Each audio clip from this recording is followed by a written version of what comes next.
এই দেখো বন্ধুরা, লিল্টন থামাল গাঁথনি হয়েছে আমাদের। লিল্টন থামাল গাঁথনি করছি এখন। এই যে মশলা দেখতেই পাচ্ছ,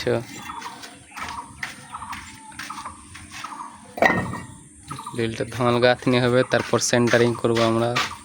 তো সেন্টারিং লিল্টন কীভাবে সেন্টারিং করতে হয় আপনাদেরকে দেখানোর চেষ্টা করব আমি। কিরাত জাবুল, কি করছিস?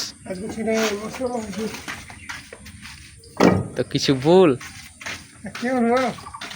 ভিডিও একটু শেয়ার করতে বল। তো ঠিক আছে ভাই, আমরা লিল্টনের পাটা মারার সময় আপনাদেরকে ভিডিও করে দেখাবো আমি। গাঁথনি হচ্ছে এখন লিল্টন থামাল। তো কাজটা কেমন হচ্ছে আপনারা বলবেন।